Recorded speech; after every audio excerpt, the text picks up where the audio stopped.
Bolshevsky and Baltimore County Fire Chief Joanne Rund. Our brief this morning will be an update on the search and rescue operation that's ongoing at this point. So at approximately 0140 hours this morning, our 911 center dispatched a call to the Baltimore City Fire Department for a report of a water rescue in the Patapsco River in the area of the Key Bridge. As units were responding, they began to receive numerous calls indicating multiple people in the water. At some point during that chain of events of calls, we began to receive indications that a ship may have struck the Key Bridge. We got further information through multiple calls that the Key Bridge, portions of the Key Bridge had actually collapsed. At about 0150 hours, our first unit arrived on scene and reported a complete collapse of the Key Bridge. We were also given information at that time that there were likely multiple people on the bridge at the time of the collapse, and that as a result, multiple people were in the water. We were able to remove 2 people from the water. One individual refused service and refused transport. Essentially, that person was not injured. However, there was another individual that's been transported to a local trauma center that is in very serious condition. At this time, we have multiple air assets from the Maryland State Police, as well as the Baltimore Police Department, as well as multiple marine assets from around the region, including Baltimore City, Anne Arundel County, Baltimore County, as well as multiple local and state police agencies, National Resources Police, BPD Special Ops Unit is in here, Maryland State Police is here. We have multiple resources. We are still very much in an active search and rescue posture at this point, and we will continue to be for some time. We have a large area that we have to search. This includes on the surface of the water, subsurface, as well as on the deck of the ship itself. We believe at this point we may be looking for upwards of 7 individuals. That's the latest information we have. However, what I will say is the information that I'm giving you right now is as of right now. That's what we know right now. This is a very large incident. It involves a very large footprint. Multiple agencies are operating. Therefore, information is subject to change as we get more intel and as our crews work through the morning. Over the next 8 to 12 hours, you can expect to continue to see our air and maritime assets functioning out on the water and in the air above. We need to do damage assessment of the ship itself before we can board that ship. And we need to continue our subsurface search, which is including different types of sonar. We have side scan sonar. We have other sonar capabilities here. We have underwater UAVs that we're working with. And throughout the night, we've also been working with infrared technology, both from the air and on the water surface. So I'm going to wrap up here with just saying this continues to be a search and rescue operation. It continues to be a very dynamic operation with multiple local, state, and federal resources involved. With that, I'm going to turn it over to our Mayor, Mayor Brandon Scott. Thank you, Chief. Everyone, this is a unthinkable tragedy.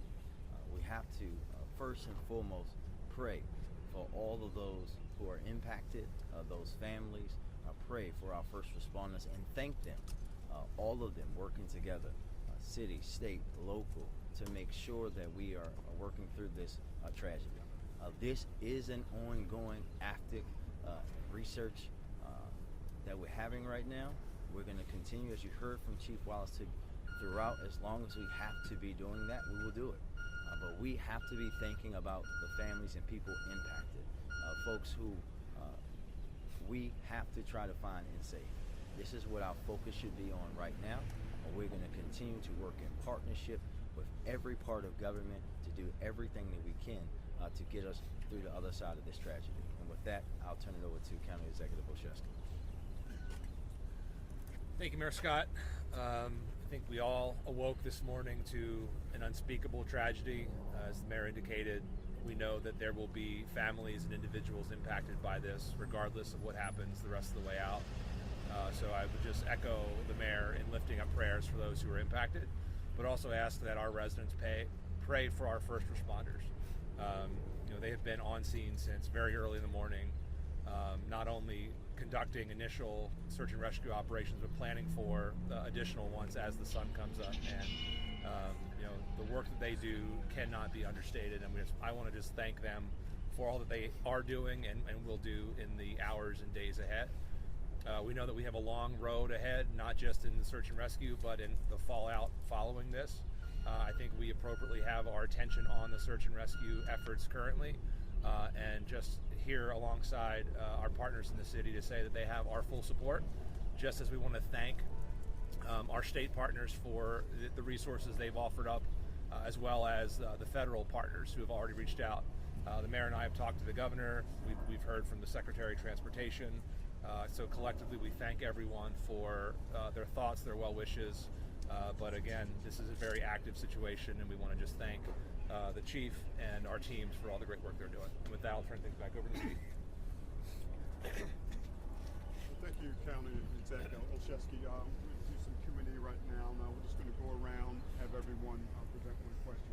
Go ahead, start. Chief, can you tell us where the crew of the ship is? You also mentioned, too, that 2 people were rescued. Who made the first 911 call? And there were reports that it was a crew on the deck of the ship working at that point. Can you confirm any of that information? The latest information we have on the crew of the ship is that they are still on board the ship. There's been comms between the ship crew and the Coast Guard. So as part of the overall operation, we communicate through the Coast Guard with the ship. And I'm sorry, your other questions? There were 2 people taken. Who made the first 911 call? I don't know who made that call yet. Okay, and were there other workers on the deck of the ship or deck of the bridge at this point? We had heard that information. Can you confirm that? We were being told there were workers on the bridge. We have yet to confirm that. We'll work with MDTA to obviously to get that information. About how many cars were on that ship? Last question. On the deck of the bridge at the time it collapsed. You don't have a number. I can tell you our sonar has detected the presence of vehicles submerged in the water. I don't have a count of that yet. Thank you. Chief, you mentioned upwards of 7 individuals that you're looking for. We've heard reports of as many as 20 individuals. Can you just paint a more clear picture of about how many people actually fell into the water, how many people you might be looking to rescue, and also if you can give an idea of how many vehicles, although you might not have the answer, but really just the search and rescue mission? Yeah, I'll start with the last one. So I don't know how many vehicles yet. I know that we have detected the presence of vehicles. As far as the number between the 7 and 20, that's been a dynamic count throughout the morning, just given the fact that we haven't yet nailed that number down. We do believe that at least 7 are involved in that, at least 7 at this point. That fell into the water. Yes, ma'am. Yeah, and I know you said the crew was accounted for according to the Coast Guard on deck. Do we know if any of the crew members were part of these at least 7 people that may have been in the water? We do not. Chief, can I just ask, survivability in waters around these temperatures is not very long. At what point do you shift focus to become more of a salvage operation? So we'll be guided by our dive teams. We will determine what the temperature of the water is. The other issue that we have out there is this water is current influenced. So right now we think the tide is coming back in. That adds a bit of a challenge to us also. We can certainly dive in these conditions, but we have to take a lot of factors into play, right? The fact that there may be trauma involved, they have been in the water an extended period of time, but also remember we're battling darkness. So it's quite possible that we may have somebody there that we've not seen yet, and as they work closer to the debris field, they'll obviously make those determinations. But we're going to rely on the experts, which are our dive masters that are here, our dive team, to tell us when they believe we've reached that non-survivability point. Thank you. Yes, sir. Janine? Chief Wallace, was there any indication that there was a problem on the ship? Was it led in by tugboats at any point? Was there any mayday? Like anything that can, so far early on, point you to something went wrong? We do not have that information with regard to the investigation. I would refer that to law enforcement.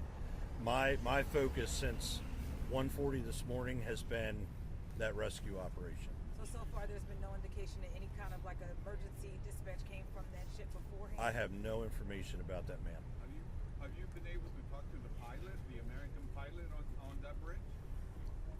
The pilot on the vessel? Yeah. We have not talked to the pilot on the vessel. The rescue personnel, the rescue operation, we have not interacted. Just back over here. Can you tell us about the victims that were caught in the water? Man, woman. I don't have age and Update on condition, sorry, again. I'm sorry. Update on the condition as well. Yeah, I don't have age and gender on either. One patient refused service, right? Really, they weren't injured. The second patient, however, was seriously injured and is at an area trauma center. Are you including them in the at least seven people? We don't know yet if they're part of that 7. Okay. The patient is injured severely enough that we've not been able to debrief that patient. That 7 number, did that come from people witnessing cars going down? Like, where did that number come from? Or is that just from the sonar hits that you got?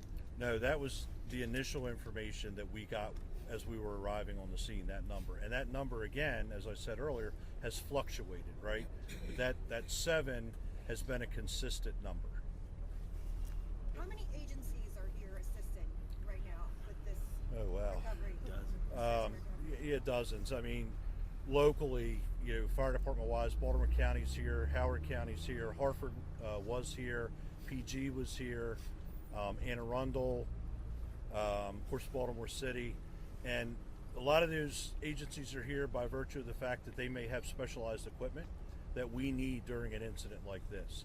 So we're bringing in the equipment specific to the operation right now. And then even law enforcement agencies have a lot of the same marine ops equipment as we do. So given the incident is so big, we try to force multiply and just bring as many resources in as we can so that we can really blanket a large area for a search. What about the fuel spill? What kind of resources are you bringing in to mitigate that? We've not been able to confirm that we actually have an active fuel spill from the vessel.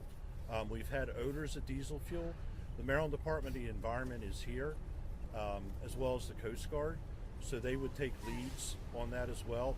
We hope as the sun comes up a little bit with the air assets that are up to get a much better picture, if we do have a fuel spill, what the impact has been so far. Talk about the air assets that are up as the daylight comes up. How's that going to impact that with those resources? Yeah, Maryland State Police has been here. Foxtrot is also working this. There are 2 air resources right now. I don't know that we won't bring any more in, but right now they're the 2 primary. Air reconnaissance on something on the open water it's an invaluable resource. And we've been very fortunate to have it because as we put people out in the dark on the water to conduct searches, they have that degree of overwatch from those assets. So it's been an invaluable resource for us. Mr. Mayor, Mr. Executive, we're talking about search and rescue. I know that, and that's where the focus is right now. I was awakened with this news. We're all awakened with this news. I've seen the video. What do you make of the totality of this incident? What are you thinking about what you've seen and what this community's experienced now? Well, this is a tragedy that you can never imagine, right? And I was awake when Chief Wallace called me, but never would you think that you would physically see the Key Bridge tumble down like that. It looked like something out of an action movie. And you just think about, most importantly, and which is what we all should be thinking about right now, nothing but those families and people that are impacted, and those people who are risking their lives right now from not just Baltimore City and Baltimore County, but all over this state to try to save lives. That should be our focus, the preservation of life, because no one wants to see that happen, let alone someone in their family, someone that they know be injured in an incident like this. We'll take 2 more questions. Your thoughts That'll about be what this community is experiencing this morning. Look, I think that folks are stunned. I think folks are reeling. And I think that's particularly true for people who are worried about their loved ones right now.